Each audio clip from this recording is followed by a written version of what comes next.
ಸಾಕು ನಾಯಿ ನಾಪತ್ತೆಯಾಗಿದ್ದ ಹಿನ್ನೆಲೆ ಆಘಾತಗೊಂಡಿದ್ದ ಶ್ವಾನ ಮಾಲಕ. ಶ್ವಾನ ಹುಡುಕಿಕೊಟ್ಟವರಿಗೆ ಬಹುಮಾನದ ಘೋಷಣೆ. ಸದ್ಯ ಕೊಟ್ಟ ಮಾತಿನಂತೆ ನಾಪತ್ತೆಯಾಗಿದ್ದ ಸಾಕು ನಾಯಿ ಪತ್ತೆ ಹಚ್ಚಿದ ವ್ಯಕ್ತಿಗೆ 50,000 ರೂಪಾಯಿ ಹಸ್ತಾಂತರಿಸಿದ ಶ್ವಾನ ಮಾಲಕ. ಈ ಬಗ್ಗೆ ಒಂದು ಕಂಪ್ಲೀಟ್ ಡೀಟೇಲ್ಸ್ ಇಲ್ಲಿದೆ.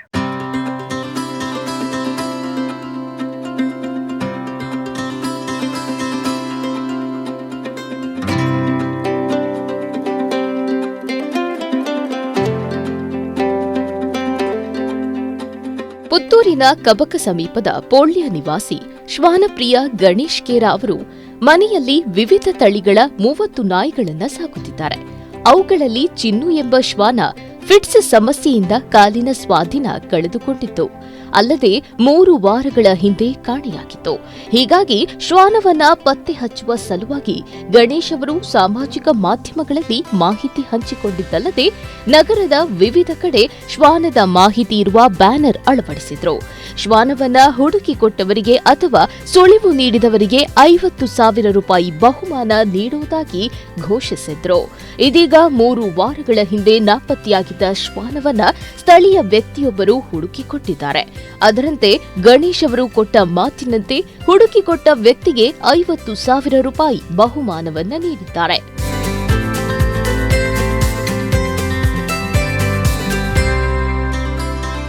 ಶ್ವಾನ ಪತ್ತೆಯಾದ ಕುರಿತು ಗಣೇಶ್ ಕೇರ ಅವರು ಸಾಮಾಜಿಕ ಮಾಧ್ಯಮದಲ್ಲಿ ಖುಷಿ ಹಂಚಿಕೊಂಡಿದ್ದಾರೆ. ಶ್ವಾನ ಹುಡುಕಿಕೊಟ್ಟ ಸ್ಥಳೀಯ ನಿವಾಸಿ ಪುರಂದರ ಪೋಳ್ಯ ಅವರಿಗೆ ಬಹುಮಾನವನ್ನ ನೀಡಿದ್ದಾರೆ. ಶ್ವಾನ ಹುಡುಕಿಕೊಟ್ಟ ಪುರಂದರ ಅವರನ್ನ ಮನೆಗೆ ಕರೆಸಿ 50,000 ರೂಪಾಯಿಗಳ ಚೆಕ್ ಅನ್ನು ನೀಡಿದ್ದಾರೆ. ಇನ್ನು ನಾಪತ್ತೆಯಾಗಿದ್ದ ಶ್ವಾನವು ಗಣೇಶ್ ಅವರ ಮನೆಯ 2 ಕಿಲೋಮೀಟರ್ ಸುತ್ತಮುತ್ತಲಲ್ಲೇ ತಿರುಗಾಡ್ತಾ ಇತ್ತು. ನಾಪತ್ತೆಯಾಗಿದ್ದ 3 ದಿನಗಳ ಬಳಿಕ ಶ್ವಾನವನ್ನ ಪುರಂದರ ಅವರೇ ನೋಡಿದ್ರು. ತಕ್ಷಣ ಗಣೇಶ್ ಅವರಿಗೆ ಮಾಹಿತಿ ನೀಡಿದ್ರು. ಶ್ವಾನ ಅಂದು ಗಣೇಶ್ ಅವರಿಗೆ ಸಿಕ್ಕಿರಲಿಲ್ಲ. ನಂತರ 2 ದಿನದ ಬಳಿಕ ಶ್ವಾನ ಮತ್ತೆ ಪುರಂದರ ಅವರ ಕಣ್ಣಿಗೆ ಬಿದ್ದಿತ್ತು. ಈ ಬಾರಿ ಶ್ವಾನವನ್ನ ಅಲ್ಲೇ ಹಿಡಿದು ಗಣೇಶ್ ಅವರಿಗೆ ಪುರಂದರ್ ಒಪ್ಪಿಸಿದ್ರು.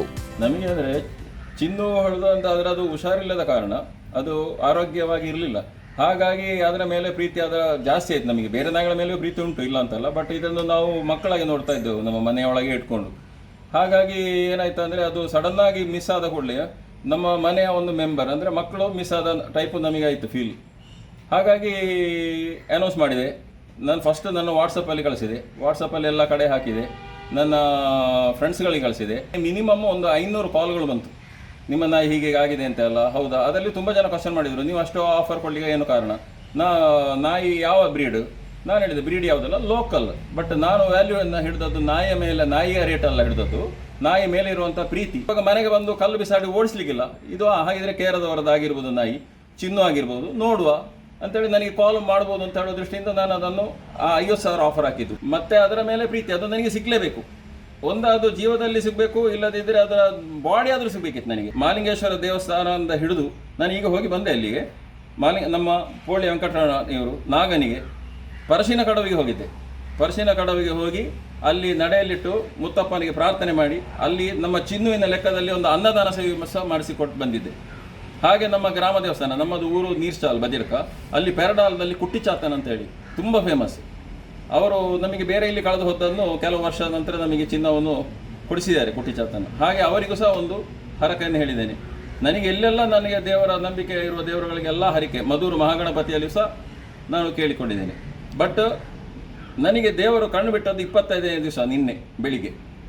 ಇಷ್ಟು ನಾನು ಮಾಡಿದ್ದಕ್ಕೆ 25ನೇ ದಿವಸ ನನಗೆ ದೇವರು ನಮ್ಮ ಚಿನ್ನವನ್ನು ನಮಗೆ ಸಿಗುವಾಗೆ ಮಾಡಿದರು. ಯಾರೋ ಒಬ್ಬ ಶ್ರೀಮಂತನಿಗೆ ಆ ದುಡ್ಡು ಹೋಗಲಿಲ್ಲ, ಪಾಪ ಕೂಲಿ ಕೆಲಸ ಮಾಡ್ತಾ ಇದ್ದೇನೆ ಅಂತ ಹೇಳಿದರು. ಅಂಥ ವ್ಯಕ್ತಿಗೆ ಆ ದುಡ್ಡು ಹೋಯ್ತಲ್ಲ, ಅದು ಸಹ ಒಂದು ದೇವರ ಮಹಿಮೆ ಅಂತ ಹೇಳಿ. ಪೇಪರಲ್ಲಿ ಹಾಕಿದ್ರು ನೋಡಲಿಲ್ಲ, ಇದು ವಾಟ್ಸಪ್ಪಲ್ಲಿ ಗ್ರೂಪಲ್ಲೆಲ್ಲ ಹಾಕಿದ್ರು. ಹಾಗೆ ನೋಡುವಾಗ ಅವರ ನಾಯಿ ಅಂತ ಹೋಗೋದು ಸಿಕ್ಕಿದ್ದು. ಅದನ್ನು ಅವರ ನಾಯಿ ಅಂತ ಕನ್ಫರ್ಮ್ ಗೊತ್ತಿರಲಿಲ್ಲ ಅವರಿಗೆ ಸಹ, ಅದರಲ್ಲಿ ಬೆಲ್ಟ್ ಇರಲಿಲ್ಲ. ಹಾಗಾಗಿ ಅದು ಅವರ ಡೌಟಲ್ಲಿತ್ತು ರಾತ್ರಿ. ಹಾಗೆ ಆದಿತ್ಯವಾರ ಬೆಳಿಗ್ಗೆ ಬರುವಾಗ ನಮ್ಮ ತೋಟದಲ್ಲಿ ಓಡಾಡ್ತಿತ್ತು ಆಚೆ ಈಚೆ. ರಸ್ತೆ ಬದಿಯಲ್ಲಿ ಸಿಗುವ ಶ್ವಾನಗಳನ್ನ ಉಪಚರಿಸುವ ಕಾರ್ಯ ನಡೆಸುತ್ತಿರುವ ಗಣೇಶ್ ಅವರಿಗೆ ಚಿನ್ನು ಹೆಸರಿನ ಶ್ವಾನ ಕೂಡ ಇದೇ ರೀತಿ ಅಪಘಾತದಲ್ಲಿ ಗಾಯಗೊಂಡ ಸ್ಥಿತಿಯಲ್ಲಿ ಸಿಕ್ಕಿತ್ತು. ಇನ್ನು ಶ್ವಾನ ಹುಡುಕಿಕೊಟ್ಟ ವ್ಯಕ್ತಿಗೆ ಬಹುಮಾನ ನೀಡುವ ಮೂಲಕ ಕೊಟ್ಟ ಮಾತನ್ನ ಗಣೇಶ್ ಉಳಿಸಿಕೊಂಡಿದ್ದಾರೆ. ಜೀವನ್ ಮಂಗಳೂರು, ದೈಜವಳ್ ನ್ಯೂಸ್.